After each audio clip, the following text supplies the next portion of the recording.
कोटि कोटि प्रणाम मस्तक शकल प्रजाजनम कोटि कोटि प्रणाम मस्तक शकल प्रजाजनम ए दीन बंधु ध्यानधि अभिनंदनम सुस्वागतम जन्म तिथ दादुष रबीउल अव्वलम शुभमंगलम प्रातिभाति भूतलौकिक प्रातिमाति सुंदरम नीति सर्जक धर्म रक्षक न्याय वर्धक सत्यम कर्म योगी युग पुरुष अभिनंदनम सुस्वागतम सहैवमम सर्वश्रेष्ठम सर्वोच्चतम गुरुवर्तम प्रजाधनम प्रोस्तम महानतम मनोहरम अति सुंदरम। सोचते होंगे मौलाना साहब हैं कि क्या हो गए। अल्हम्दुलिल्लाहि रब्बिल आलमीन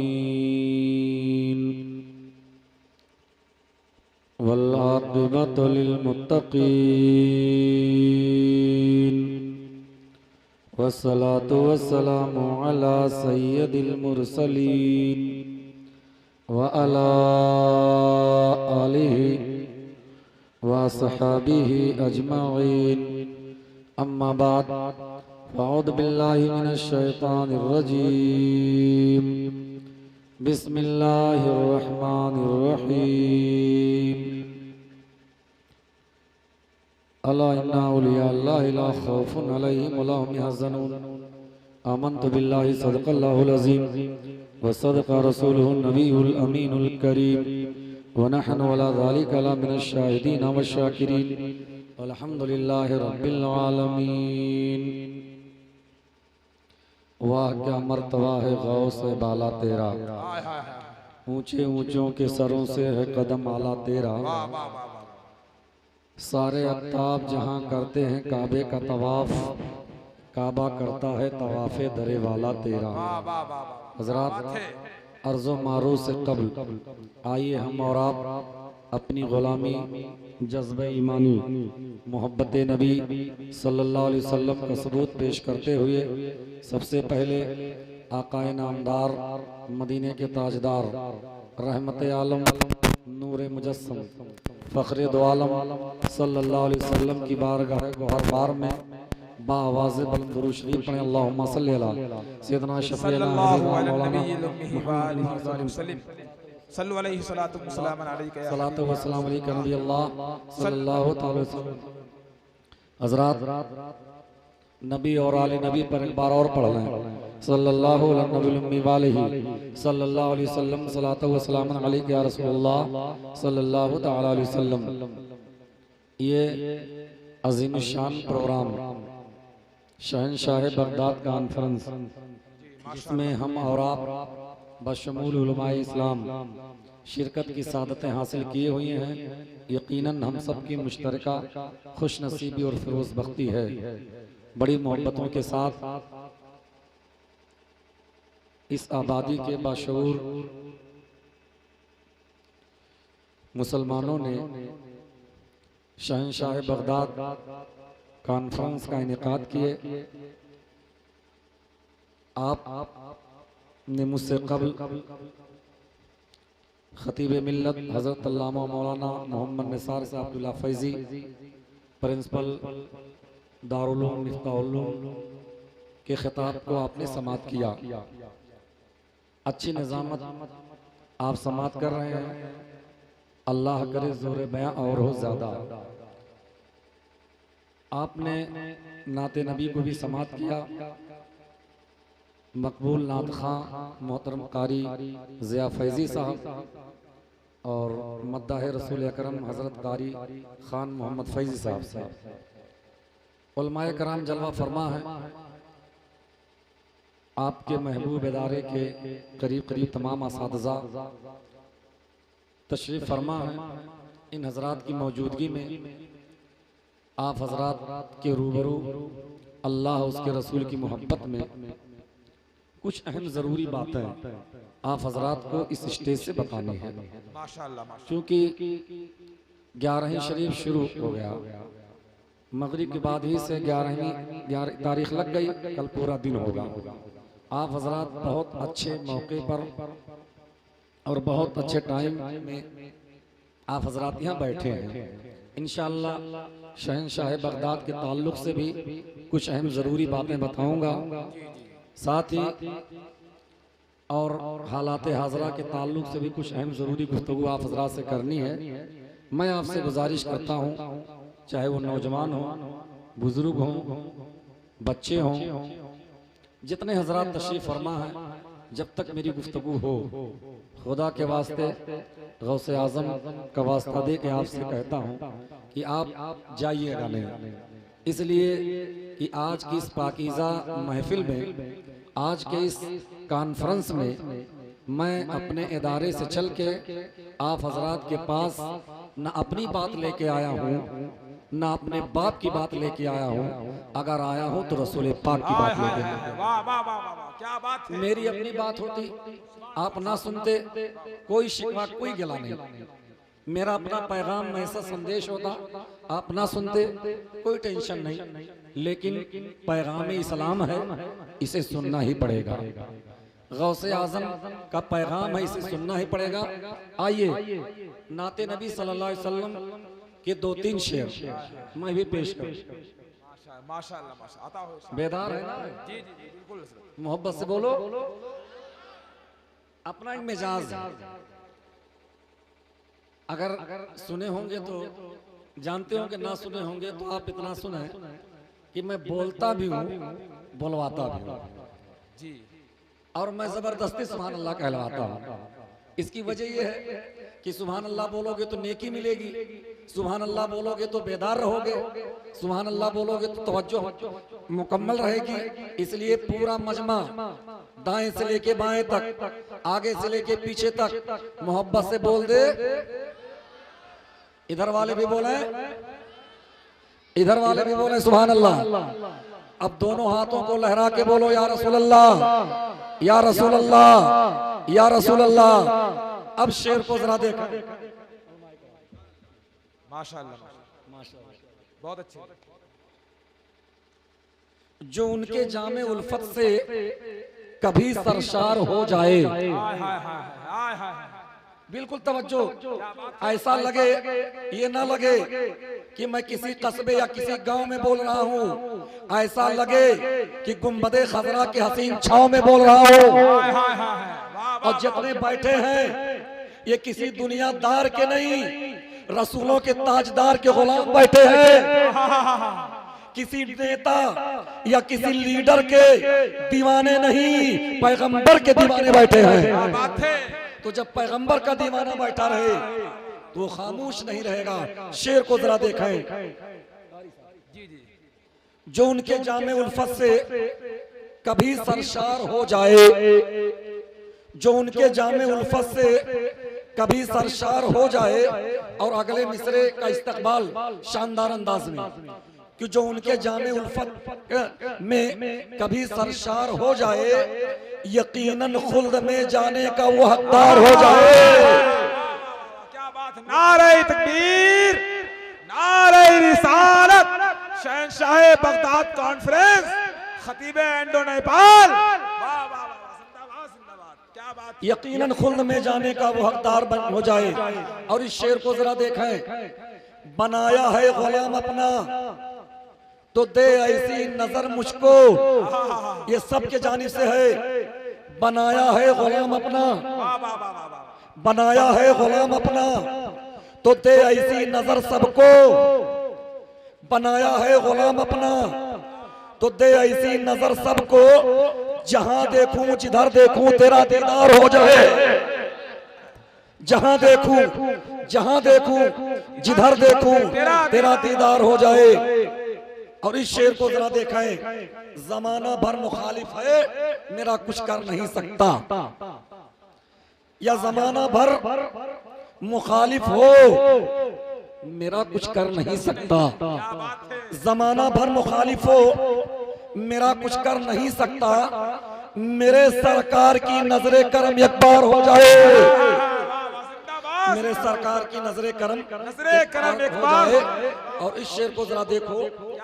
दुआ मिलकर करो ए मोमिनो हो इल्तजा पूरी, दुआ मिलकर करो ए मोमिनो हो इल्तजा पूरी।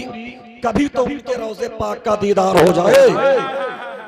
और मनक़बत का शेर, मतलब इसी में सरकार गौसे आज़म का महीना है, सरकार गौसे आजम के नाम पर मंसूब ये प्रोग्राम है और हम सबके सब सरकार गौसे पाक के दीवाने हैं। सफीना सफीना गर्भवर में हो तो कुछ भी खौफ ना करना।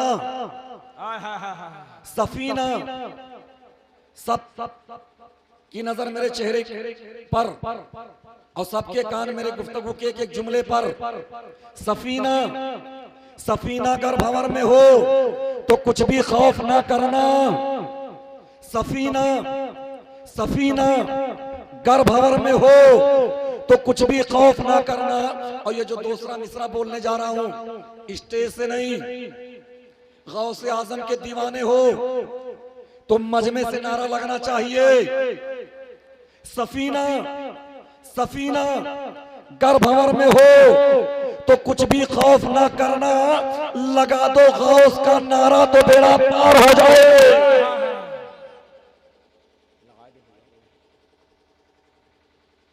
समझ नहीं पाए। हम एक जगह तकरीर कर रहे थे, आज से तकरीबन 23 साल पहले की बात है। तो दरमियाने तकरीर हमने बीच में पूछा, आप लोग बेदार हैं? तो कहने लगे नहीं। हमने कहा बेदार हो? तो कहने लगे नहीं। फिर मैंने तीसरी बार पूछा बेदार हैं? तो एक बुजुर्ग बैठे हुए थे, उन्होंने कहा कि मौलाना साहब बार बार पूछ रहे हैं। जब कह दिया नहीं तो मैंने कहा जाग रहे हो? तो कहना हाँ जागा जागा। तो माशाल्लाह तो समझते हैं। ये जो शेर फिर से दोहराने जा रहा हूं मजमे से, इस मिसरे के आखिर में नारा लगना चाहिए, मगर उससे पहले पूरा मजमा मोहब्बत से बोल दे और दिल लगा के बोलो। अरे आपसे ज्यादा तेज तो वो मशीन बोल रही है जिसमें खराब तेल डाला गया। और आशा अल्हम्दुलिल्लाह आपके अंदर तो जानते हैं जो चार्ज है वो बरेली का है। सप्लाई हो रही है बगदाद से, तो जब बगदाद से हो रही है सप्लाई, यहाँ से कर रहा हूँ अप्लाई, तो इतने खामोशी के साथ क्यों बोल रहे हो? मोहब्बत से बोलो सुभान अल्लाह सुभान अल्लाह। सफीना सफीना गर्भवर में हो तो कुछ भी खौफ ना करना। सफीना सफीना गर्भवर में हो तो कुछ भी खौफ ना करना। लगा दो गौस का नारा तो बेड़ा पार हो जाए। माशाअल्लाह माशाअल्लाह। नारे का जवाब दे, नारे का या गौस। वाह वाह वाह। उन्होंने कहा या गौस का अल मदद, या गौस। इधर से कोई नारा ना याद है? लगा दे मुशाहिद। अरे नारा तो हमारी शान है, नारा मेरे कौम की पहचान है। लगा बेटा। अल्लाहु अकबर, या रसूल अल्लाह, जिंदाबाद। वाह जिंदाबाद जिंदाबाद जिंदाबाद। बहुत अच्छा। लगा दो गौस का नारा तो बेड़ा पार हो जाए। जो उनके जामे उल्फत से कभी सरशार हो जाए, यकीनन खुल्द में जाने का वो हकदार हो जाए। जब बुलाएंगे खैरुल बशर देखना, हम भी जाएंगे तैबा नगर देखना। सर पे जो गम के बादल हैं छट जाएंगे, शाम के बाद होगी सहर देखना। अगर इजाजत हो, क्या बात है। उलमाए कराम की भी इजाजत और आपकी इजाजत, बेशक। 2-3 शेर संस्कृत जबान में पढ़ दूं नबी की नाम। सुभान अल्लाह। सुनना चाहते हैं ना? अब आप ये मत सोचिएगा कि संस्कृत, अरे संस्कृत तो अपनी जगह, दुनिया में जितनी भाषाओं का प्रयोग किया जाता है हर भाषा में मेरे नबी की नात पढ़ी जाती है, हर जुबान में। तो बोलो इजाजत है सबकी? तो हाथ उठा के बोलो या रसूल अल्लाह या रसूल अल्लाह या रसूल अल्लाह या रसूल अल्लाह। कोटि कोटि प्रणाम मस्तक शकल प्रजा जनम, कोटि कोटि प्रणाम मस्तक शकल प्रजा जनम। ए दीन बंधु ध्यानधि अभिनंदनम सुस्वागतम। जन्म तिथ दादुश रबीउल अव्वलम शुभमंगलम प्रातिभाति भूतलौकिक प्रातिमाति सुंदरम नीति सर्जक धर्म रक्षक न्याय वर्धक सत्यम कर्म योगी युग पुरुष अभिनंदनम सुस्वागतम सहवमम सर्वश्रेष्ठम सर्वोच्चतम गुरुवर्तम प्रजाधनम प्रोस्तम महानतम मनोहरम अति सुंदरम। सोचते होंगे मौलाना साहब हैं कि क्या हो गए, तो टेंशन मत लीजिएगा, जबान बदली है, बयान नहीं बदलेगा। बयान तो मेरे नबी का होगा, तज़किरा तो रहमतुल आलमीन का होगा, बातें तो नबी करीम की होंगी। एक शेर का तर्जमा कर दूं, इसलिए पढ़ दिया तो तर्जमा भी कर दूं।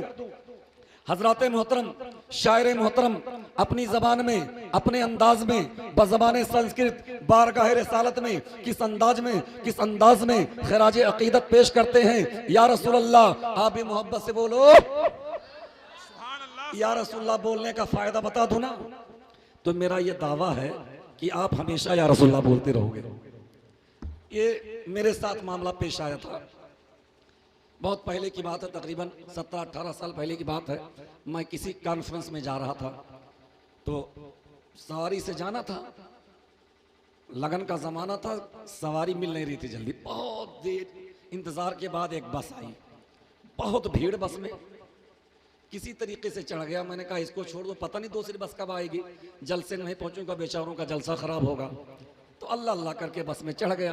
तो जब चढ़ने की जगह नहीं तो सीट कहाँ मिलेगी बस में। आप लोग भी सफ़र कभी किए होंगे तो आप देखे होंगे। तो खड़ा हो गया सीट के बगल में, और रोड ख़राब था। गाड़ी के ड्राइवर जब कहीं गड्ढा पड़ता और उसके बाद ब्रेक लगता तो धचका लगा। तो जब धचका लगा तो मैंने कहा या रसूल अल्लाह, और जब या रसूल अल्लाह कहा तो सीट पर बगल में वही बैठा था जिसको या रसूल अल्लाह सुनना पसंद नहीं था। मैं उसकी तरफ ध्यान नहीं दिया। हमने कहा या रसूल अल्लाह, तो मेरा चेहरा देखा, मैंने उसकी तरफ देखा नहीं। जब मैंने दूसरी बार कहा या रसूल अल्लाह, तो फिर मेरा चेहरा देखा तो मेरी नजर उस पर पड़ गई। हमने कहा लगता है कि इसको अच्छा नहीं लग रहा है, चलिए इसी को छेड़ते हैं। फिर उसके बाद जब मैंने तीसरी बार कहा या रसूल अल्लाह, उसको रहा ना गया, ऐसा लगा कि जैसे बिच्छू ने डंक मार दिया, चेहरा बदल गया। चौथी बार मैंने कहा या रसूल अल्लाह, अब उसको रहना गया, सीट से उठा खड़ा हो गया। कहे मौली साहब इस बस में क्या या रसूल अल्लाह रट रहे हो, आओ हम खड़े हो गए हैं, हमारी सीट पे बैठ जाओ। वो खड़ा हो गया, मैं बैठ गया।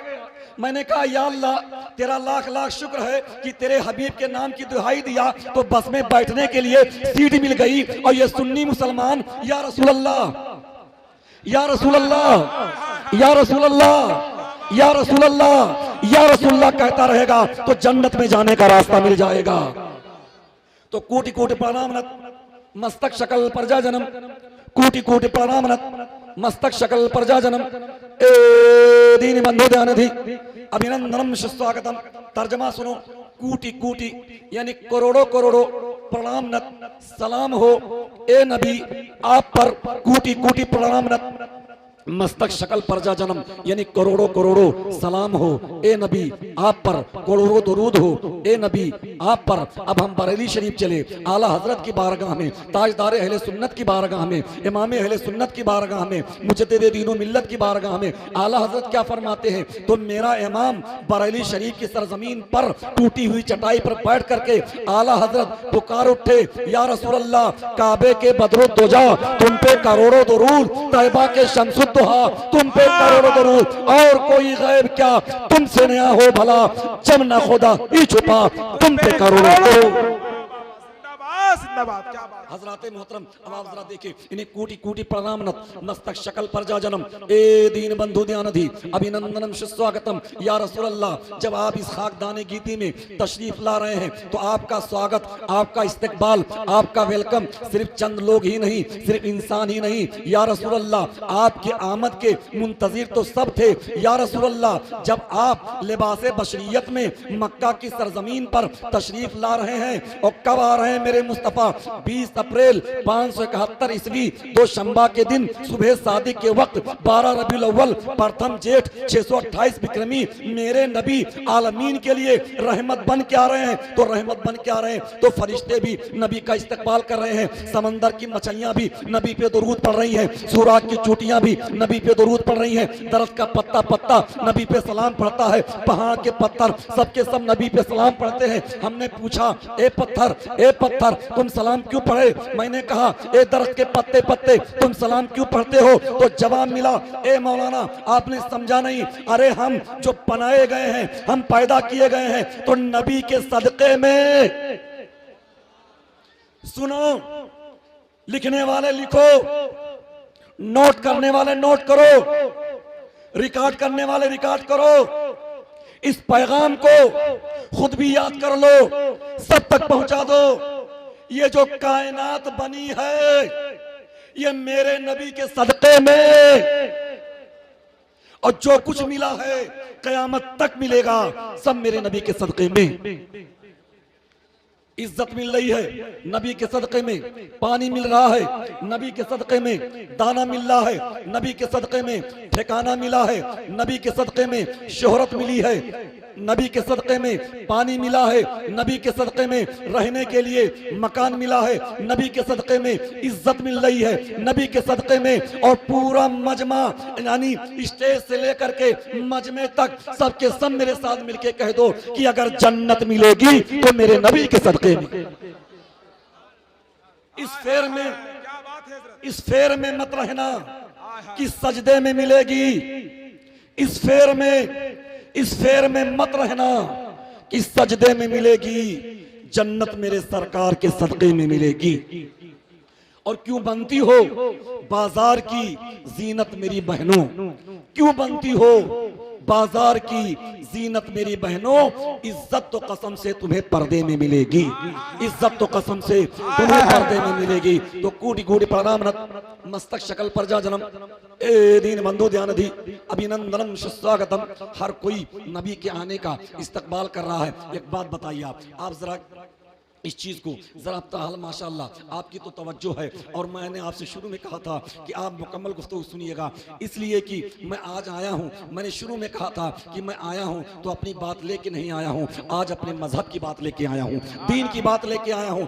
और मैं उम्मीद करता हूं कि अगर दिल खोल के तवज्जो के साथ मेरी गुफ्तगू को आपने समाअत कर लिया तो इंशाअल्लाह आपका ईमान ताजा होगा।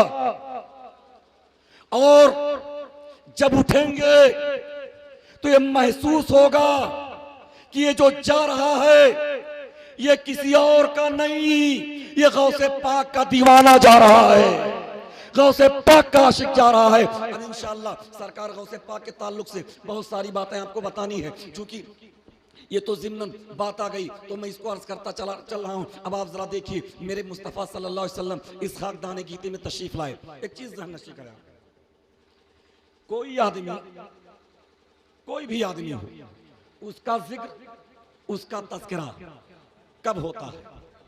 जब वो पैदा हुआ तब लोग उसका जिक्र करते हैं। ऐसा आपको कोई नहीं मिलेगा कि अभी माँ के पेट में परवरिश पा रहा हो और लोग उसके बारे में किताबें लिखते हो, किताबों में उसका जिक्र किया जाए। आपको ऐसा कोई व्यक्ति नहीं मिलेगा।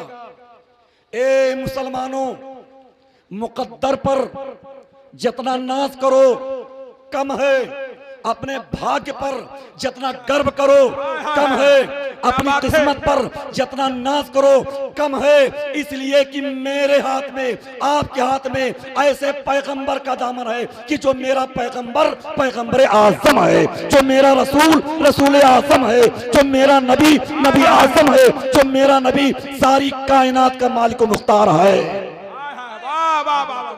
हज़रात मोहतरम अब आप जरा गौर कीजिए, आदमी जब पैदा होता है तब लोग उसके बारे में लिखते हैं जब वो कमाल खूबी पैदा करता है, लेकिन मेरे नबी सल्लल्लाहु अलैहि वसल्लम अभी इस दुनिया में तशरीफ नहीं लाए, उससे पहले मेरे नबी का जिक्र हो रहा था। अंदाजा कीजिए, अगर अल्हम्दुलिल्लाह कुछ लग रहा है कि यहाँ पर पढ़े लिखों का भी मजमा है और आप मेरी बात को अच्छी तरह समझ सकते हैं। देखिए, जैसे सिर्फ मैं अपनी ही किताबों को नहीं पढ़ा हूँ, अल्लाह का शुक्र है कि मैंने कई धर्मों पर मैंने रिसर्च किया है, मैंने बौद्धिस्ट की मजहबी किताबों को उलट कर देखा है, ये देखने की कोशिश किया है कि इसमें मेरे नबी का जिक्र आया है कि नहीं आया है।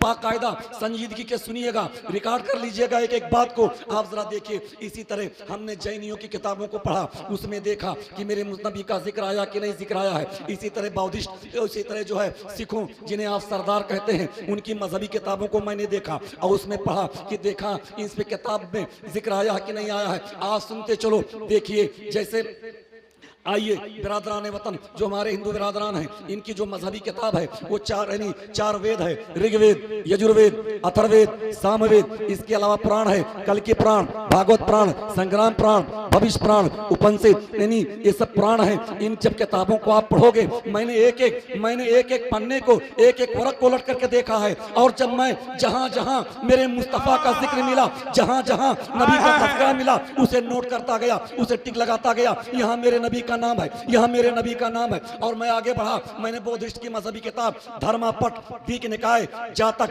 इन किताबों को देखा और उसमें भी मेरे नबी का जिक्र मिला। और आगे बढ़ा तो जब मैंने क्रिश्चियनों की किताब बाइबल को देखा, उसमें मेरे नबी का जिक्र, यहूद की किताब ओल्ड टेस्टमेंट में मेरे नबी का जिक्र, और उसके बाद पारसियों की किताब जंदे औसत खुर्द, मेरे नबी का जिक्र, जंदे औसत का यानी कला में मेरे नबी का जिक्र, दसातीर खुर्द में मेरे नबी का जिक्र, दसातीर कला में मेरे नबी का जिक्र। ये सारी किताबों को जब हमने पढ़ा तो हर किताब में नबी का जिक्र, नबी का नाम, और पढ़ने के बाद इस मंजिल पे पहुंचा कि इस्लाम से बेहतर कोई मजहब नहीं देखा, सरकार जैसा कोई पैगंबर नहीं देखा। अरे सुन सुन के गालियां जो दुआओं से नवाजें, ऐसा तो किसी कौम का रहबर नहीं। क्या बात है बाबा, नारे तकबीर, नारे रिसालत, मसलके आला हजरत खतीबे इंडो नेपाल, नारे तकबीर।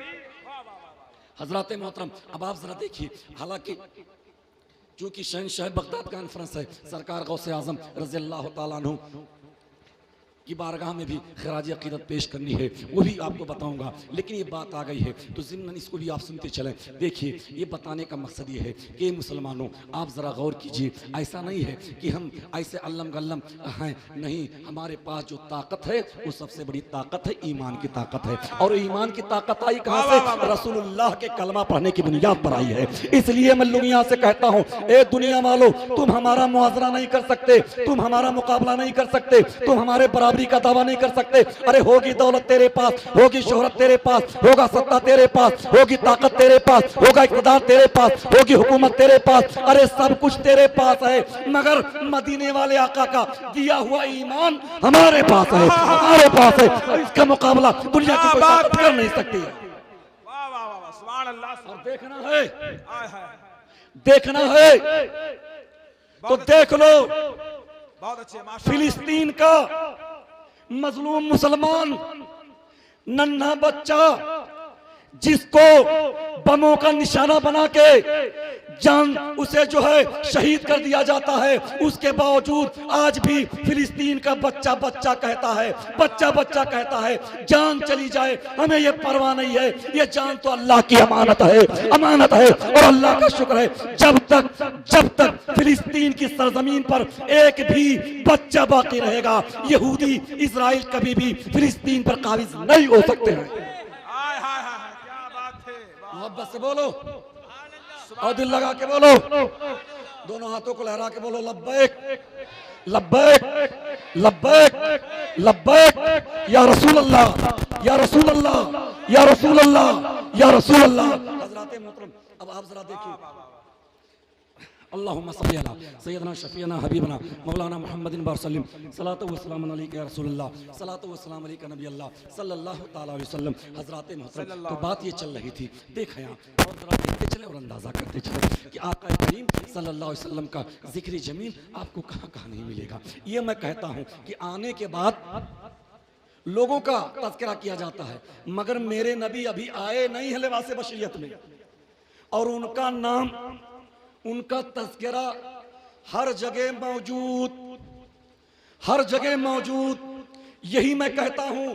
और हजरात अब बात आगे तो सुनते चलो, यानी जिन्होंने भी मेरे नबी की जिंदगी को पढ़ा, जिन्होंने भी मेरे नबी की सीरत को पढ़ा, जिन्होंने मेरे नबी की हिस्ट्री को पढ़ा, जिन्होंने मेरे नबी के जीवन इतिहास का अध्ययन किया, तो कहने पर मजबूर हो गए। और मैं आपको ले चलता हूँ इलाहाबाद की सरजमीन पर। इलाहाबाद की सरजमीन है और वहाँ के यूनिवर्सिटी के संस्कृत के एक प्रोफेसर थे जिनका नाम था पंडित कालिका प्रसाद। उनका देहांत हो गया बहुत पहले।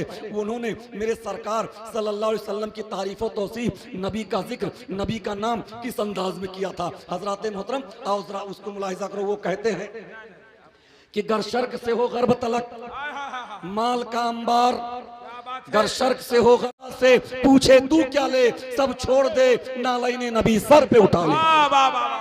हजरात मोहतरम अब आइए जरा देखिए, हालांकि उधर जाऊंगा तो बहुत सारा टाइम लग जाएगा। सरकार गौसे आजम की बारगाह में खिराज अकीदत पेश करनी है, लेकिन एक आखिरी बात इस ताल्लुक से बता करके फिर इंशाअल्लाह आओ सरकार गौसे इमाम में कुछ मतलब बनी उनकी बारगाह में खिराज अकीदत पेश कर लिया जाए। हजरात मोहतरम आप जरा देखिए, एक मजहब है, आप बार बार उनको नाम सुनते हो बौद्धिस्ट, तो इनके जो बानी है इस मजहब के, उनका नाम था गौतम, सिद्धार्थ गौतम बुद्ध।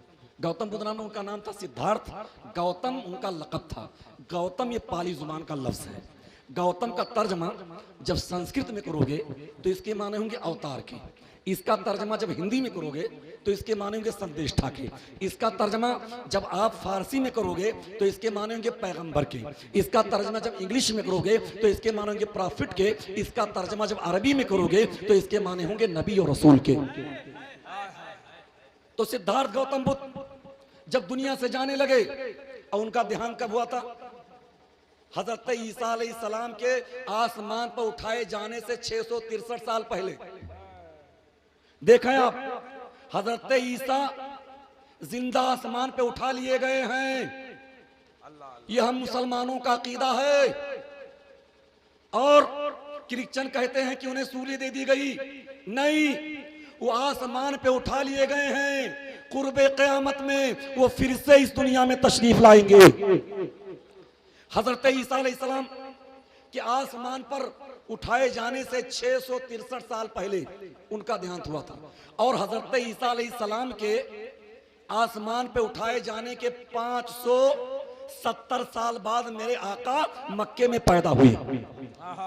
अब जमाना जरा अंदाजा कीजिए, जमाने का जरा तायुन कीजिए। इतना बरस पहले सिद्धार्थ गौतम बुद्ध जब उनका देहांत होने लगा तो उन्होंने अपने शागिर्द को बुलाया, अपने शिष्य को बुलाया। उनके शागिर्द का नाम था आनंद। बुलाए, कहने लगे, ए आनंद, देख मैं दुनिया से जा रहा हूं, मगर मैं आखिरी गौतम नहीं हूं, मेरे बाद एक आने वाला आएगा। तो उन्होंने कहा, महाराज उनका नाम क्या होगा? तो कहने लगे, उनका नाम मैत्रा होगा। मैत्रा, मैत्री, यानी दोनों शब्दों का प्रयोग किया गया है, यानी उनका नाम मैत्रा होगा। अब उनके शागिर्द ने इस बात को याद कर लिया। जब वो शागिर्द दुनिया से जाने लगा तो उसने अपने शागिर्द को बता दिया। अब उसके बाद जब किताब लिखी जाने लगी, गौतम बुद्ध के हालात जिंदगी लिखे जाने लगी, तो इसमें इस बात को दर्ज कर दिया गया कि सिद्धार्थ गौतम बुद्ध इंतकाल से पहले वो कह के गए थे कि मैं, एक आने वाला आएगा, उनके दामन को थाम लेना, एक आने वाला आएगा, उनको मान लेना, एक आने वाला आएगा, उन्हीं के दामने करम से जुड़ जाना, एक आने वाला आएगा, उनके रास्ते को अपना लेना, और उसका नाम मैत्रा होगा, मैत्री होगा, वो जो तशरीफ लाने वाले हैं। हजरात, एक बात किताब में लिखती गई। फिर 1930 में तिब्बत के एक मजहबी रहनुमा ने जब इसको पढ़ा, पढ़ने के बाद ये देखा कि आखिरी गौतम आने वाले हैं, यानी आखिरी पैगंबर आने वाले हैं, उनका नाम जो मैत्रा होगा। अब उसने कहा मैत्रा, तो इसका तर्जमा जब हिंदी में किया गया तो इसके माने निकला कृपालु और दयालु के। जब इसका तर्जमा अरबी में किया गया तो इसके माने निकला रहमतुल्लिल आलमीन के। हजरात मोहतरम, अब उसके बाद वो गया अपने आदमियों, एक आदमी मुसलमान से उसकी मुलाकात हुई। उसने कहा कि हमने अपनी किताब में ये पढ़ा है, हमने अपनी किताब में ये देखा है कि आने वाला जो आखिरी पैगंबर आएंगे उनका नाम मैत्रा होगा। होगा? तो मुसलमान ने कहा मतलब इसका क्या हुआ? कहा रहमतुल आलमीन होगा। तो कहा मैं उनसे मिलना चाहता हूँ। मुसलमान ने कहा वो तो आए थे और तबलीग करके दुनिया से तशरीफ ले गए। कहा तब कैसे उनसे मुलाकात होगी? कहा सुन लो, वो तो दुनिया से तशरीफ ले गए, लेकिन उनका धर्म, उनका दीन, उनका मजहब, उनका वसूल, उनका ज़ाब्ता, उनका कानून, उनकी किताब, उनकी शरीयत क़यामत तक चलती रहेगी। और जैसे अपना लेगा गोया कि उनके दामन में आ गया। तो 1930 में उसने बाकायदा तिब्बत से ऐलान किया कि ए लोगों, अपने महाराज के लिखने के मुताबिक मैं कलमा पढ़ करके दामन इस्लाम में आ रहा हूं। मोहब्बत से बोलो। हज़रात मोहतरम, अल्लाह रब्बुल इज़्ज़त कुरान मुक़द्दस में इरशाद फरमाता है अला इन्ना औलिया अल्लाहि ला खौफुन अलैहिम वला हुम यहज़नून। इसका तर्जमा खबरदार, बेशक अल्लाह के वलियों को ना कोई खौफ ना कोई गम है। ये आयत करीमा इतना आसान कि करीब करीब मजमे में सबको याद होगा। और इस आयत करीमा पर आप उलमाए कराम से मस्जिदों, जुमे के दिन मस्जिदों में भी इस आयत पर आप तकरीर सुन चुके होंगे, मिलाद की महफिलों में सुन चुके होंगे, कॉन्फ्रेंसों भी सुन चुके होंगे, जलसों भी सुन चुके होंगे। और जब तक जिंदगी वफा करेगी, जब औलिया अल्लाह की अजमत को बयान किया जाएगा, तो इस आयत करीमा को पढ़ करके हमारे खुतबा इसी को भी तकरीर का मौज़ूई सुखन बनाते हैं। हज़रात मोहतरम, अब आप जरा देखिए, अल्लाह कुरान में फरमाता है यानी अला इन्ना, खबरदार बेशक अल्लाह के दोस्तों को, अल्लाह के वलियों को ना कोई खौफ है ना कोई गम है। हजरत अल्लाह के वली हैं कौन? उल्लज़ीना आमनु कानु यत्तक़ून, वो लोग हैं जो ईमान लाए और तकवा इख्तियार किए, परहेजगारी इख्तियार किए। और हजरत एक बात याद रखिए, जो अल्लाह का वली होता है उसकी शान मुलाहिजा कीजिए। बुखारी शरीफ की हदीस है, इसका मफहूम बयान कर रहा हूं ताकि आपका ज़हन इसे कबूल कर ले। अल्लाह फरमाता है कि बंदा नवाफिल के जरिया मेरा कुर्ब इख्तियार करता है, यानी मेरे करीब हो जाता है, इतना करीब हो जाता है कि मैं उसका हो जाता हूँ, यानी गोया मैं उसका हाथ हो जाता हूँ जिससे वो पकड़ता है, मैं उसकी जबान हो जाता हूँ जिससे वो बोलता है, मैं उसकी आंख हो जाता हूँ जिससे वो देखता है। हजरात को इसका मतलब ये हुआ कि जो बंदा अल्लाह का हो गया, अल्लाह उसका हो गया। अगर वो अपनी जबान से कुछ बोल रहा है तो वो नहीं, गोया कि परवरदिगार बोल रहा है। हज़रात मोहतरम, अब आओ जरा देखिए, इसी तनाजुर में सरकार गौसे पाक को देखते चलें। सरकार गौसे पाक रज़ी अल्लाह तआला अन्हु की जिनकी वलादत बासादत के ताल्लुक से अभी पेशरो खतीब हजरत मौलाना निसार साहब फैजी ने बताया, आपकी वलादत बातानी सादत के ताल्लुक से कि आपकी वलादत एकम रमज़ान 470 हिजरी को होती है, 1445 हिजरी चल रहा है। इससे आप हिसाब लगा के बता सकते कितना साल पहले आप पैदा हुए थे। अब आप जरा देखिए, सरकार गौसे पाक की इबादत का ये आलम था, आपकी नमाजों का आलम ये था, आपकी कुरान की तिलावत का आलम ये था कि सरकार गौसे पाक इशा की वजू से 40 साल तक आपने इशा की वजू से 40 साल तक कंटिन्यू लगातार मुसलसल आपने फज्र की नमाज को अदा किया है। अरे बोलो सुभान अल्लाह। इसलिए सुभान अल्लाह हल्का होगा तो मैं छोड़ दूंगा, दिल लगा के बोलो सुभान अल्लाह। अब मुझे एक बात बताओ, ये उलमाए कराम बैठे हैं, आप इनसे मसला पूछें। आदमी अगर सो जाए तो उसका वजू, बोलो भाई, सो जाए तो उसका वजू टूट जाता है। तो सरकार गौसे पाक इशा की वजू से फज्र की नमाज पढ़े, इसका मतलब कि 40 साल तक गौसे आजम रातों को सोए ही नहीं थे। अब जरा सोचो, ए मेरे भाइयों, वो मेरा पीर, दस्तगीर, रोशन जमीर, शहबाज लामकानी, गौसे समदानी, महबूबे सुबहानी, शेख अब्दुल कादिर जीलानी, वो गौसे पाक जो 40 साल तक रातों को सोए ही नहीं थे।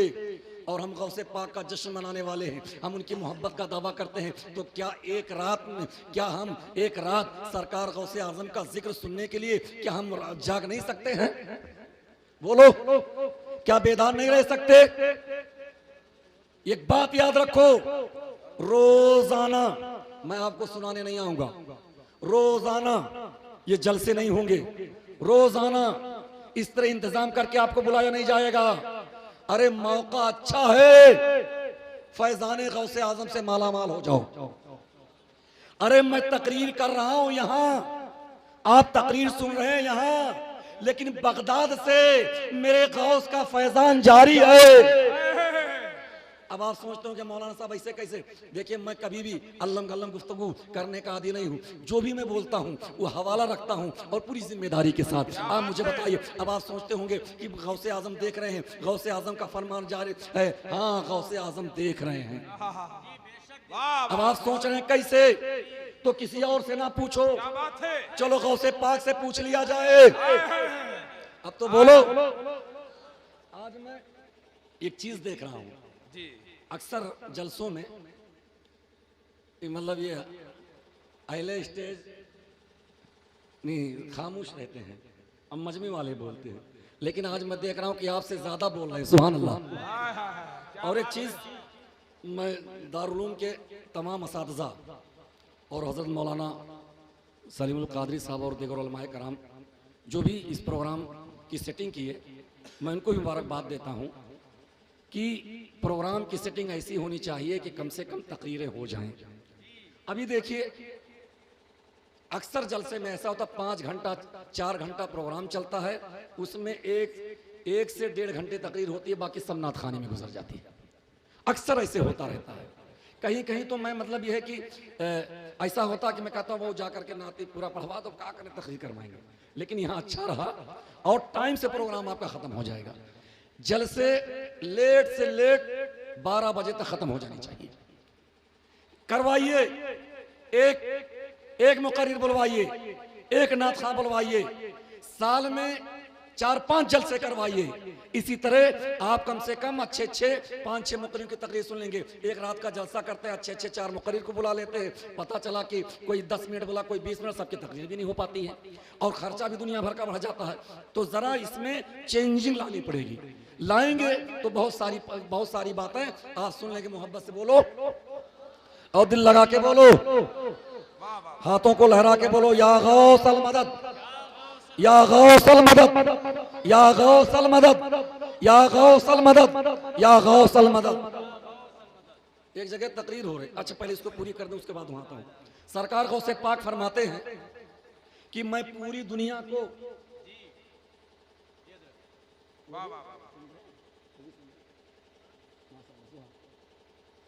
सरकार गौसे पाक फरमाते हैं मैं पूरी दुनिया को ऐसे ही देखता हूं। मेरी तरफ मुझे देखो, इस वक्त मैं बहुत खूबसूरत लग रहा हूं, इसलिए नहीं कि मैं जुब्बे मतलब पहना हूं, इसलिए मैं अपने नबी का जिक्र कर रहा हूं। और आप सबके सब खूबसूरत लग रहे हैं, क्यों? इसलिए कि गौसे पाक का जिक्र सुन रहे हैं। तो इन दीवानों और खूबसूरत लोगों की महफिल में सरकार गौसे आजम का खूबसूरत जिक्र हो रहा है। सुभान अल्लाह। तो गौसे पाक फरमाते हैं कि मैं पूरी दुनिया को ऐसे ही देखता जैसे हाथ की हथेली पर राई का दाना देख रहा हो।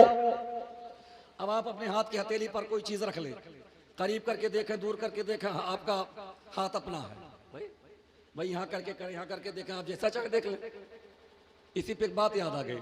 एक आदमी ने एक आदमी से कहा कि यार तुम या नबी सलाम अलैका या रसूल सलाम अलैका खड़े होके क्यों पढ़ रहे थे? खड़े होके पढ़ना। तो वो उसने कहा कि मेरा पैर है, चाहे हम खड़े होके पढ़ी चाहे बैठ के पढ़ी तो हार का हो जाता। मतलब पैर मेरा, तकलीफ आपको क्यों होती है? जवाब है कि पैर मेरा, तकलीफ आपको क्यों हो रही है? तो गौसे पाक फरमाते हैं मैं पूरी दुनिया को ऐसे ही देखता जैसे हाथ की हथेली पर राई का दाना। अब मुझे बताओ, दुनिया गौसे पाक के सामने ऐसे ही मौजूद है। एक बात बताओ कि इस दुनिया में हमारा मुल्क हिंदुस्तान है कि नहीं है? हिंदुस्तान में यानी सूबा उत्तर प्रदेश है कि नहीं है? सूबा उत्तर प्रदेश में आपका जिला बलरामपुर है कि नहीं है? और आपके जिला बलरामपुर में ये दौलताबाद है कि नहीं है? और इस दौलताबाद में आपका गाँव ये जो है ठकुराइंडी है कि नहीं है? और इस जगह ये गौसे पाक का जिक्र हो रहा कि नहीं हो रहा है? तो इसका मतलब ये हुआ कि गौसे पाक बगदाद से हमें भी देख रहे हैं। और एक बात ये भी सुन लो वाह वाह वाह वाह, गौसे पाक का ये कौल बहुत मशहूर है, बहुत खूब, जिंदाबाद। उलमा से आप सुने होंगे और जब तक जिंदगी वफा करेगी आप सुनते रहोगे। गौसे पाक फरमाते हैं कि जब तक मैं ना चाहूं कोई मेरा जिक्र कर ही नहीं सकता, कोई जिक्र सुन ही नहीं सकता। तो कुछ लोग आए चले गए, तो इसका मतलब नहीं चाहते इसलिए चले। मगर गौसे पाक चाह रहे हैं कि आप सुनो। और आदमी बैठता कब है? जब उसका दिल गवाही देता है तब बैठता है। आप जरा देखिए, अब बात सरकार गौसे पाक की, तो सरकार गौसे पाक को अल्लाह ने ताकत और कुव्वत दिया है। एक मजलिस में मौलाना साहब तकरीर कर रहे थे कि गौसे पाक जिसकी जैसी भी चाहे मदद कर दे, और गौसे पाक ताकत वाले हैं। तो मजलिस में एक आदमी बैठा था, खड़ा हो गया, कहा मौलाना, कहा क्या बात है? कहा गौसे पाक ताकत वाले हैं। कहा हाँ। तो कहा अगर ताकत वाले हैं तो ये डंडा है, कह दो बगदाद से अपने कब्र से निकल के आवे और ये डंडे से हमारे सर पे मारें, तब हम समझेंगे ताकत वाले हैं। अब बेचारे मौलाना साहब हक्का बक्का हो गए। तो कहा बहुत तकरीर करते थे गौसे पाक सबकी मदद करेंगे, बगदाद से आकर के मदद पहुंचाएंगे, कहो बगदाद से कब्र से निकल के डंडा लेके मारे हम। मौलाना साहब खामोश रहे। एक नौजवान खड़ा हुआ इसे बगल में बैठा था, कहो कहीं गौसे पाक अगर ताकत वाले हैं तो कह दो बगदाद से कब्र से निकल के आवे, ऐसी लाठी से 2 लाठी हमको मारे। अब लड़का खड़ा हो गया, लाठी लेकर के मारा 3 लाठी। कहा ये छोटा छोटा काम गौसे पाक बगदाद से करने आएंगे, इतने के लिए तो उनका गुलाम ही काफी है। कहा इतने के लिए तो उनका गुलाम ही काफी है। तो कहीं कहीं ऐसा भी जवाब देना पड़ता है। हजरात मोहतरम, अब बात आई है सरकार गौसे पाक रज़ियल्लाहु ताला अन्हु की। वो सरकार गौसे पाक हैं कि जिनका तवाफ खाने काबा किया करता था। सुभान अल्लाह। वो गौसे पाक कि जिन के मातहत बहुत सारे लोग थे, रहा करते थे, आज भी हैं। वो सरकार गौसे पाक कि जिन्होंने डूबी हुई कश्ती को 12 बरस के बाद कश्ती मां बाराती दूल्हा दुल्हन जिंदा किया। सुभान अल्लाह। वो गौसे पाक, वो सरकार गौसे पाक कि जिनके नाम की वो बरकत है। मैं आज से अर्ज करता हूं, मेरी बात को याद कर लेना। अगर इस पर अगर ये बात साबित ना हो तो नंबर ले लेना, साल भर के बाद मुझे फोन करना। सच्चे दिल से सरकार गौसे आजम से मोहब्बत करो और हर हफ्ता सरकार गौसे पाक के नाम पर पाबंदी से फातिहा दो। इंशाअल्लाह जो भी दिल में तमन्नाएं रहेंगी गौसे पाक उसे पूरा कर देंगे। अगर बीमारी से शफा न मिलती हो तो गौसे पाक का नाम बीमारी से शफा देने के लिए काफी है। अगर परेशानियां दूर न होती हो तो सरकार गौसे पाक का नाम परेशानियों को दूर करने के लिए काफी है। हजरात मोहतरम, अब इसी पर एक बात आई है, आप सुनते चलो। सरकार गौसे पाक जहां अल्लाह के यानी बहुत बड़े वली यानी वलियों के सरदार गौसे आजम थे, वहीं पर सरकार गौसे पाक, ये उलमा जानते हैं कि सरकार गौसे पाक तकरीबन कई 50 से ज्यादा किताबों के मुसन्निफ थे। सरकार गौसे आजम अपने वक्त के बहुत बड़े फकीह का नाम था। फिक़ही जुज़ियात पर महारत ताम्मा रखने वाली शख्सियत का नाम सरकार गौसे पाक बड़े पीर था। और अपने वक्त के मुहद्दिस जलील का नाम सरकार गौसे आजम था। अपने वक्त के मुफस्सिर का नाम सरकार गौसे आजम था। अपने वक्त के बहुत बड़े वाइज का नाम सरकार गौसे पाक था। अपने वक्त के बहुत बड़े यानी सियासी इनकलाब बपा करने वाली शख्सियत का नाम सरकार गौसे पाक था। सुनो, मेरे गौसे पाक ने सिर्फ करामतों ही का इजहार नहीं किया, बैतुल मुकद्दस जो 1187 ईस्वी में फतेह हुआ है, उस फतेह के पीछे भी सरकार गौसे आजम की तरबियत कार फरमा थी। अब आप सोचते होंगे मौलाना साहब बैतुल मुकद्दस को तो फतेह किया सुल्तान सलाहुद्दीन अयूबी ने, तो गौसे पाक की तरबियत का क्या मल दखल था? तो सुनो, गौसे पाक ने तरबियत की थी नूरुद्दीन जंगी की। नूरुद्दीन जंगी ने तरबियत किया सलाहुद्दीन अयूबी की। और वो सलाहुद्दीन अयूबी, वो मर्द मुजाहिद, वो बतले जलील, वो अल्लाह का मुकद्दस बंदा कि जिसने 1187 ईस्वी में यानी कि ईसाइयों से बैतुल मुकद्दस यानी उनको वहां से हटा करके फिर से बैतुल मुकद्दस पर मुसलमानों का कब्जा दिलाया था, और आज उसी बैतुल मुकद्दस के लिए फिलिस्तीन का मुसलमान लड़ रहा है। दुनिया क्या जानती है? दुनिया तो ये जानती है कि मतलब बस कुछ नहीं पाते हैं, तारीख में तो जाते नहीं हैं। आप जरा देखिए वो मेरा बैतुल मुकद्दस जो हमारा क़िबले अव्वल है, वो बैतुल मुकद्दस कि जिसकी जानिब मेरे सरकार सल्लल्लाहु अलैहि वसल्लम तकरीबन 17 महीने तक बैतुल मुकद्दस की जानिब अपने चेहरे अक़दस को करके नमाज पढ़ा करते थे। वो बैतुल मुकद्दस कि जहाँ पर मेरे सरकार ने 1,24,000 अंबिया कराम कमो बेश 2,24,000 अंबिया कराम की इमामत करवाई थी। वो बैतुल मुकद्दस कि जहां पर मेरे सरकार बुराक पर सवार होकर के आसमान पर तशरीफ ले गए थे, अर्श आजम पर तशरीफ ले गए थे। हजरात मोहतरम, और एक चीज और बताऊंगा आपको, प्रोग्राम चले ना हजरत, कुछ देर चले ना, कुछ देर, माशाल्लाह मूड में है ना, मोहब्बत से बोलो सुभान अल्लाह। सरकार गौसे पाक, बड़ी अहम बात, इसको जरा देखो। सरकार गौसे पाक रज़ी अल्लाह ताला अन्हु ने कैसी तहरीकी आपने इनकलाब जो बपा किया तो उसको जरा देखें। 3 बर्रे आज़मों पर 600 साल तक कमोबेश जिसकी हुकूमत रही उसे कहते हैं खिलाफत उस्मानिया। अब तो खिलाफत उस्मानिया के बारे में सब जानने लगे, क्योंकि जब से तुर्की ने अर्तुगरुल गाजी का सीरियल जो ड्रामा निकाल दिया तब से बहुत सारे लोग जानने लगे, वरना उससे पहले जो है खाली पढ़े लिखे लोग जानते थे कि खिलाफत उस्मानिया क्या होती है, दौलत उस्मानिया क्या होती है। आओ जरा देखिए इस चीज़ को, आप जरा सुने कि खिलाफत उस्मानिया में भी सरकार गौसे पाक की तरबियत का अमल दखल था। सुभान अल्लाह। अब आप सोचते होंगे मौलाना साहब खिलाफत उस्मानिया कब कायम हुई? गौसे पाक तो बहुत पहले इंतकाल किए।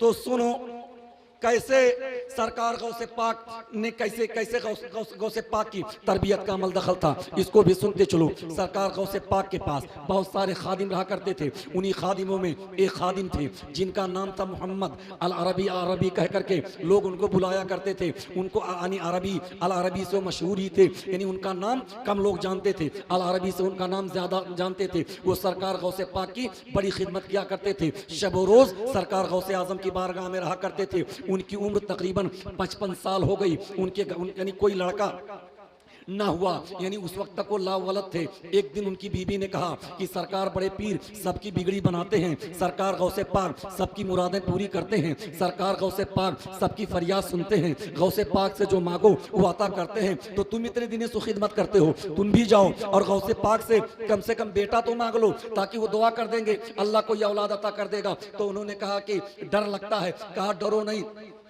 अदब के दायरे में जाकर के उनसे कह दो। अब अल अरबी आए, सोचते हैं आज कहूंगा मगर कह नहीं सके। 2-3 दिन के बाद सरकार गौसे पाक यानी तन्हा बैठे हुए थे, गौसे पाक के पास गए। कहने लगे सरकार तकरीबन जो है 55 साल की उम्र हो गई है और अल्लाह ने कोई बेटा या बेटी अता ना किया है, सरकार दुआ कर दें हमारे घर में चिराग रोशन हो जाए। तो गौसे पाक फरमाते हैं तुम्हें बेटा की ख्वाहिश है? आपने फरमाया हाँ। तो कहा जाओ कल आना, लेकिन आने से पहले गुस्ल कर लेना, वजू करके आना, ताज़ा वजू करके आना। अब अल अरबी अपने घर गए। दूसरे दिन आने से पहले गुस्ल करते हैं, ताज़ा वजू करते हैं, गौसे पाक की बारगाह में आए। सरकार गौसे पाक ने फरमाया ए मोहम्मद अल अरबी आ गए हो? उन्होंने कहा हाँ सरकार। गौसे पाक हाँ हुजूर बड़े पीर मैं आ गया हूँ। तो आपने कहा कि तुम जो है अपना, आपने कहा जो कमीज पहन रखा था, आपने कहा पैरहान को उतारो। उतारते हैं, कहते हैं नंगी पीठ लाओ और मेरे पीठ से मिला दो। अब वो अपनी नंगी पीठ को सरकार गौसे पाक के पुष्ट से मिला देते हैं। सरकार गौसे पाक कुछ देर तक अपने पुष्ट को उनके पुष्ट से मिला करके रखा। फिर गौसे पाक ने फरमाया ए अरबी अब घर जाओ, अल्लाह रब्बुल इज्जत अपने फजलो करम से 9 महीने के बाद तुम्हें बेटा अता करेगा और उस बेटे का नाम मोहम्मद मोहिउद्दीन होगा, यही नाम होगा, नाम लिख करके चले जाओ। अब वो खुशी खुशी घर गए, अपनी बीबी को मुजदा सुनाते हैं। गौसे पाक की दुआएं रंग लाई और 9 महीने के बाद यानी अल अरबी के घर में एक खूबसूरत बच्चा पैदा हुआ। तो उनके रिश्तेदार, घर वाले, अड़ोस पड़ोस सबके सब आए। चूंकि इतने साल के बाद बच्चा पैदा हुआ तो सबके लिए खुशी की बात थी। तो किसी ने कहा बच्चे का नाम ये रहेगा, किसी ने कहा बच्चे का नाम ये रहेगा, किसी ने कहा बच्चे का नाम ये रहेगा। तो अल अरबी ने कहा नहीं, नहीं, बच्चे का नाम ये नहीं रहेगा, बल्कि मेरे पीर ने, बड़े पीर ने, गौसे पाक ने, पीरों के पीर ने, दस्तगीर ने, रोशन ज़मीर ने बच्चे के नाम को पैदा होने से पहले नाम रख दिया था, इसका नाम मोहम्मद मुहीउद्दीन होगा। अब बच्चे को गोद में लेते हैं, सरकार गौसे पाक के पास आते हैं, सरकार गौसे पाक तहनीक करते हैं और उस गौसे पाक ने दुआएं दिया और कहा जाओ ये बच्चा आपका सिर्फ तुम्हारा नाम ही नहीं, ये पूरी दुनिया में दीन इस्लाम का नाम रोशन करेगा। जानते हो कौन सा बच्चा था? वही बच्चा आगे चल करके आलिम फाजिल हुआ जिसको दुनिया शेख मुहीउद्दीन इब्नुल अरबी के नाम से जानती है। मोहब्बत से बोलो, वो इब्नुल अरबी कि जो अंदलुस में ऊंचे पौधे पर फाइज थे, लेकिन हुक्म हुआ कबीलों में चले जाओ और कबीलाई लोगों को उनकी तरबियत करना होगा। तो सरकार इब्नुल अरबी ने तरबियत किया था अर्तुगरुल गाजी की, और अर्तुगरुल गाजी के 3 लड़के थे। तीनों लड़कों में जो सबसे छोटा लड़का था जिसका नाम था उस्मान गाजी, और उस्मान गाजी ने 1200 कुछ ईस्वी में जा करके यानी बोरसा की सरजमीन पर पेड़ के नीचे बैठ करके खिलाफत उस्मानिया को तरतीब दिया था। अब पता चला कि अर्तुगरुल गाजी की तरबियत किया था इब्नुल अरबी ने, और इब्नुल अरबी सरकार गौसे पाक की दुआओं से पैदा हुए। हजरत मोहतरम आप जरा देखिए तो आप सुनते चले, सरकार गौसे पाक, बड़े पीर दस्तगीर रोशन ज़मीर रज़ी अल्लाह तआला अन्हु की जरा शख्सियत हम मुलाहिजा करते चले, क्या कोई अंदाजा कर सकता है। और एक बड़ी अहम बात, हालांकि अहम बात तो सारी थी, ये जितने उलमा बैठे हैं सब मेरी इस बात की तायद करेंगे, और शायद आपके साथ भी ऐसा हुआ हो। जब से मैंने होश संभाला, कुछ सुनने और समझने के लायक हुआ, तब से लेके अब तक आज की बात करता हूं। अल्लाह और उसके रसूल के बाद, जुमले पे गौर कीजिएगा, अल्लाह उसके रसूल के बाद मुसलमानों की जबान पर, सुन्नी मुसलमानों की जबान पर सबसे ज्यादा अगर किसी का नाम सुनता आ रहा हूं तो सरकार गौसे पाक।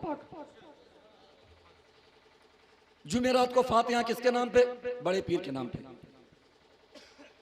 तो करना किसके नाम पे? बड़े पीर के नाम पे। गौसे पाक का नाम, बच्चा बच्चा गौसे पाक का नाम ले, अदना आला सब गौसे पाक का नाम ले। अब आप जरा देखिए, सरकार गौसे पाक का एक लक़ब दस्तगीर है। दस्तगीर के माने होते हैं हाथ पकड़ने वाला, दस्तगीर के माने होते हैं फरियाद को पहुंचने वाला, दस्तगीर के माने होते हैं मदद करने वाला, दस्तगीर के माने होते हैं मुसीबत से बचाने वाला। तो सरकार गौसे पाक जहां अल्लाह के मुकद्दस वली थे, वलियों के सरदार थे, वहीं पर आप एक शानदार मुदर्रिस थे। तकरीबन 8 साल से ज़्यादा आप मदरसा निज़ामिया, जो उस वक्त बगदाद का सबसे बड़ा मदरसा माना जाता था, सबसे बड़ा जामिया माना जाता था, जिसका नाम मदरसा निज़ामिया था, सरकार गौसे पाक रज़ी अल्लाह तआला अन्हु उस मदरसे में पढ़े भी थे, और आप कई सालों तक उस मदरसे में पढ़ाए भी थे। सरकार गौसे पाक पढ़ा रहे थे, ठंडक का ज़माना था, ज़बरदस्त ठंडक थी, पढ़ने वाले जितने थे सब के सब कंबल को ओढ़े हुए थे, और उसके बाद सरकार गौसे पाक भी कंबल को ओढ़ के पढ़ा रहे थे। क्योंकि जब ठंडक लगती है तो हर आदमी जानते हो गर्म कपड़ों का इस्तेमाल करता है। सरकार गौसे पाक रज़ी अल्लाह तआला अन्हु दोनों हाथ को बाहर निकाल करके इशारे से पढ़ा रहे थे। लड़के सब पढ़ रहे थे। पढ़ाते पढ़ाते सुभान अल्लाह,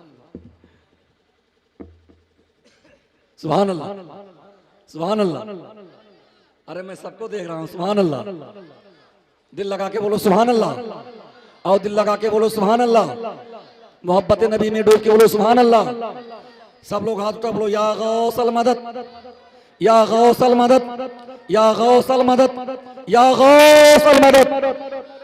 हज़रात मोहतरम अब आप जरा देखिए, सरकार गौसे पाक रज़ी अल्लाह तआला अन्हु तलबा को पढ़ा रहे हैं। पढ़ाते पढ़ाते अचानक आपने अपने दोनों हाथ को कंबल में आप छुपा लेते हैं, और तकरीबन 1 घंटे तक आप कंबल में अपने हाथों को छुपा रखा था। और उसके बाद जब आप 1 घंटे के बाद अपने हाथ को बाहर निकालते हैं तो आपके हाथ से पानी के कतरात टपक रहे हैं, टप टप टप टप पानी गिर रहे हैं। अब शागिर्द हैरान है कि इतनी शिद्दत की ठंडी है, और उसके बाद कंबल को यानी आपने कंबल में अपने हाथ को छुपाया, तो हाथ को अगर गर्मी लगी होगी तो इतना पसीना नहीं निकलेगा कि मतलब कि जाकर के पानी इतना यानी गिरे, एक जरूर कोई मामला है। लेकिन अदब बड़ी चीज होती है। एक बात याद रखो, हाँ एक चीज जरा इसको याद रखो, अगर इंसान के अंदर 2 चीजें पाई जाएं तो कहीं जलील नहीं होगा। पहली बात है कि वो मुअद्दब हो। अदब बड़ी चीज है। छोटे बड़ों का अदब करें, बड़े छोटों पे शफकत करें, और फैयाजी यानी खर्च करने का जज्बा हो, बुखालत ना हो, आपका अखलाक बेहतर हो, अखलाक बेहतर हो, आप फैयाज हो, आप मुअद्दब हो, इंशाअल्लाह दुनिया के किसी कोने में चले जाएंगे, कभी भी जलील हो नहीं सकते। इसलिए यहाँ पर कुछ तलबा भी हैं, उनसे मैं गुजारिश करता हूँ कि तालिबान उलूम इस्लामिया, आप इल्म हासिल करो, मगर इल्म आपका उस वक्त फायदा देगा जब आप मुअद्दब रहोगे। आपका इल्म उस वक्त फायदेमंद होगा जब आप अदब के दायरे में रहोगे। अपने असातिज़ा का अदब करो। एक बात ये भी याद रखो, वस्ताज होता है, दरसगाह में है तब भी वस्ताज है, अगर वो आपके घर गया है तब भी वस्ताज है, अगर वो साइकिल चला रहा है तब भी वस्ताज है, अगर वो कहीं बैठा है तब भी वस्ताज है। तो जिस तरह वस्ताज का अदब दरसगाह में की जाती है, उसी तरह हर हाल में अपने असातिज़ा का अदब करते रहो। और ये अदब जब करते रहोगे, उनके दिल से दुआएं निकलेंगी, और दुनिया में कहीं भी रहोगे, कामयाबियों कामरानियां कदमों को चूमती नजर आएंगी। सुभान अल्लाह। अब सरकार गौसे पाक रज़ी अल्लाह ताला अन्हु आप पढ़ा रहे हैं, और उसके बाद जब हाथ को बाहर निकाला तो पानी गिर रहा है, लेकिन किसी की हिम्मत ना हुई कि सरकार गौसे पाक से पूछ ले, किसी की मजाल ना हुई कि सरकार गौसे पाक से पूछ ले। अब तलबा ने होशियारी किया, उन लोगों ने कागज को निकाला, कलम को निकाला, और उसमें नोट कर लेते हैं।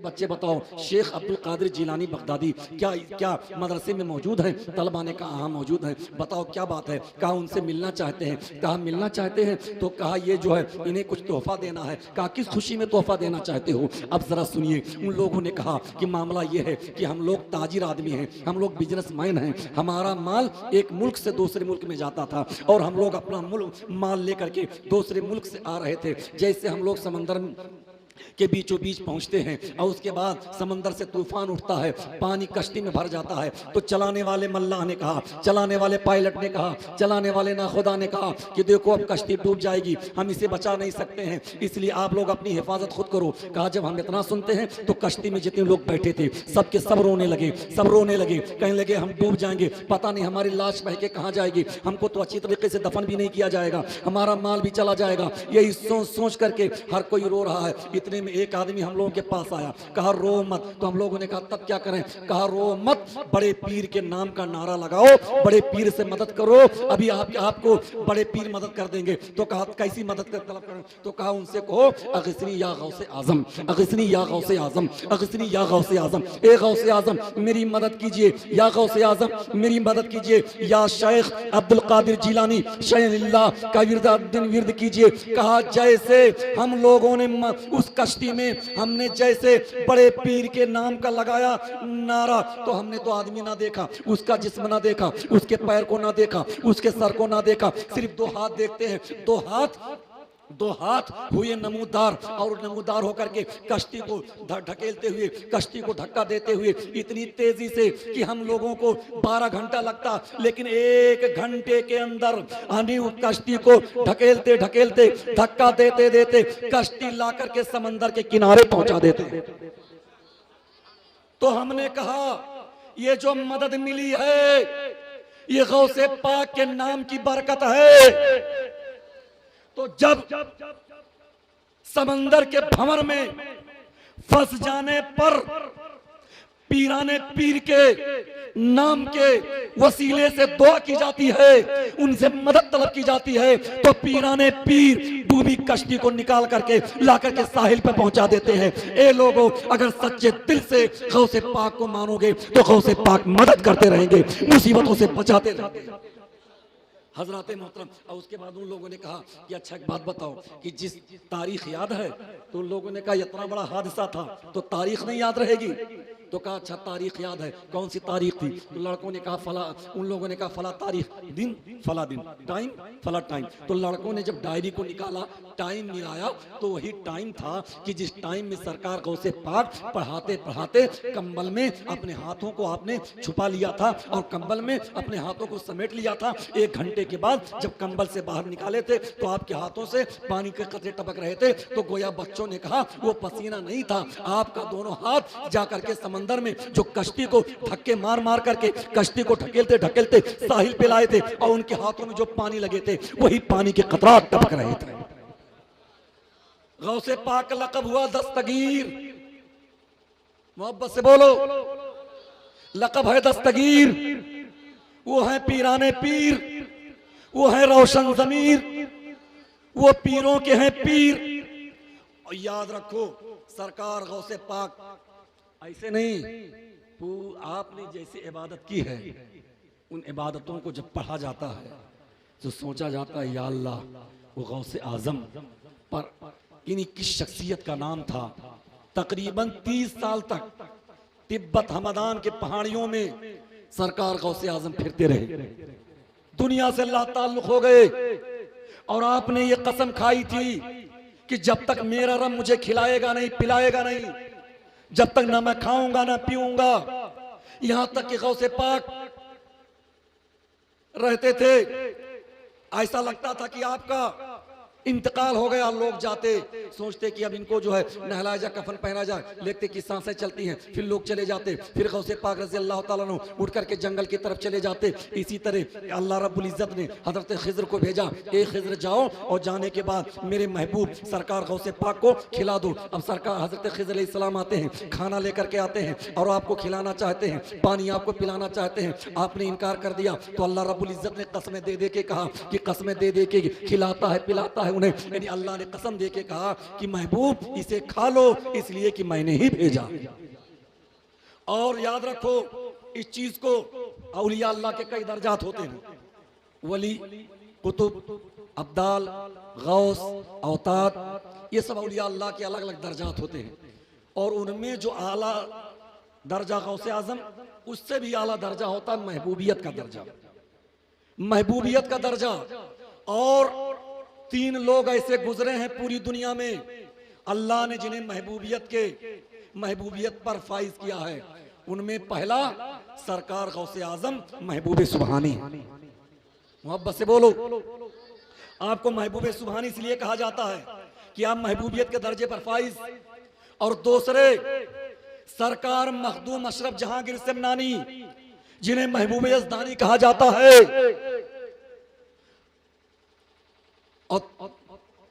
और दूसरे दर्जे पर जो आते हैं सरकार निजामुद्दीन औलिया महबूब इलाही। और तीसरे दर्जे पर सरकार मखदूम अशरफ जहांगीर समनानी। ये 3 अल्लाह के वली ऐसे गुजरे हैं कि जिनको अल्लाह ने महबूबियत के दर्जे पर फाइज किया है हजरात। और जाते जाते एक बात और मैं आपको बताऊं कि जिसके भी दामन में, जिसके भी हाथ में औलिया अल्लाह का दामन है वो गुमराह नहीं हो। औलिया अल्लाह उसे गुमराह होने से बचा लेते हैं। औलिया अल्लाह अपने चाहने वाले को गुमराह नहीं होने देते। औलिया अल्लाह अपने चाहने वाले को अपने करीब रखते हैं और करीब रखते हैं, इतना करीब रखते हैं कि उसके दिल को आईने की तरह साफ कर देते हैं। एक वाकया सुना करके उसके बाद तकरीर को रोकता हूं। मोहब्बत से बोलो और दिल लगा के बोलो।